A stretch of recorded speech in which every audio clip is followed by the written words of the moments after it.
Hello everyone, my name is Leila Micah, and today I want to take you on a trip to West Africa by talking about one of its most iconic dish, the Jollof Rice. Think of it as the fried rice of the Chinese food, right? Or perhaps when you go to a restaurant, in Indian restaurant, there's always the biryani, or when you go to American fast food, there's also always French fries. So jollof rice is the same for us in West Africa. Um, I remember growing up in Burkina Faso, um, jollof rice was everywhere, whether it's an event, a party, or family gathering. Jollof rice was the center of everything. And we like to joke sometimes in my family that a party without jollof rice is a waste. So this is how much it is important. However, jollof rice is more than a dish, it's more than a meal. It also represents African pride, it represents African tradition, it represents unity, family, love, and community. So, in the rest of my presentation, I'll be talking about the history of this meal and the ingredients, and we'll talk about how to make it, and finally, we'll talk about the cultural meaning behind this meal. To begin with, let's talk about the history of this meal. Well, jollof rice is originated from the Wolof Empire, which is now situated in between Senegal and Gambia, so these two countries. And later on, it was spread throughout West Africa, in countries like Nigeria, Ghana, and Burkina Faso, of course. And each country brought their own touch, their own variation to this iconic dish. Now that we talked about the history behind this meal, let's talk about how to make it and the ingredients. What are the ingredients? Well, according to Eric Ajupon in Ghana to the World, the main ingredients are rice. It can be any kind of rice, but we usually like to use the long grain rice. It can be basmati rice, so it just depends on the preference. We also use a lot of tomatoes and onion, bell pepper, especially the red one, because we want to bring the color to the rice. And of course, the pièce de résistance would be the seasoning. So the seasoning is what brings the flavor to the food. And for the seasoning, we have thyme, we have garlic, we have ginger, and some people also use the bouillon. So I brought a sample to show you. This is the one that I use. There's the beef bouillon, there's also chicken, so it just depends on the preference.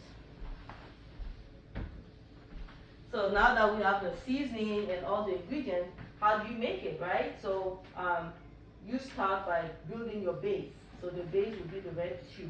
So you start by sauteing your onion, your tomatoes, your bell pepper with your seasoning all together, and then you add, if you have some meat broth like chicken broth or vegetable broth, you add it because you need a little bit of liquid to it.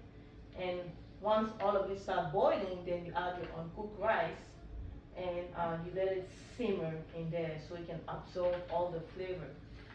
Like Marcus Samuelson mentioned in his book, this is the most important part of the cooking, as this is where the rice is shaped, is get all of its flavor.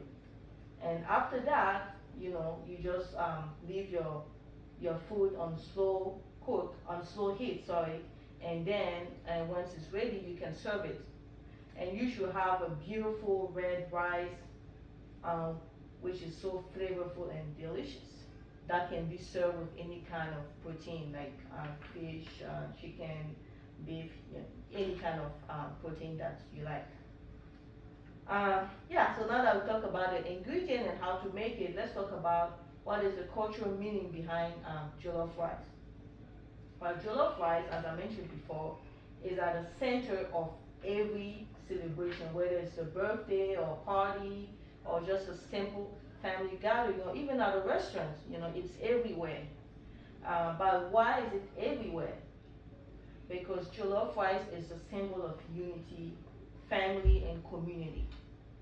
How do we do that? How do we show that? Simply by the way people eat the jollof rice. So it's usually served in a large pot, and people just gather around and enjoy the food. So this is a time for connection. This is a time for to build relationship, to make new relationship, to solve even conflict. So this is a time to get together and connect. Um, on top of that, jollof rice is also a symbol of African pride.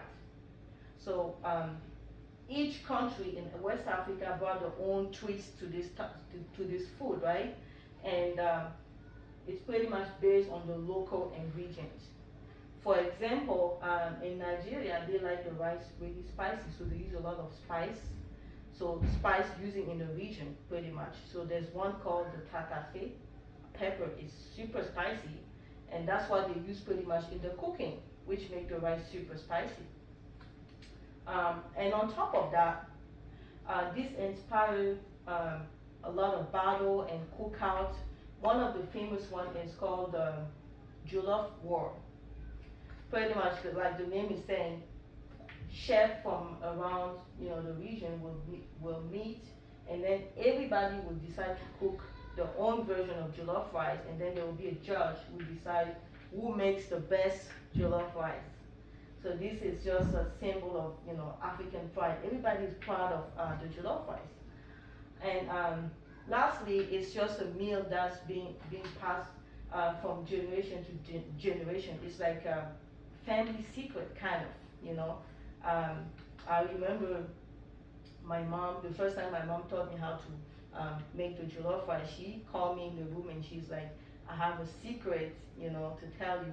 I need to teach you something that my mom taught me.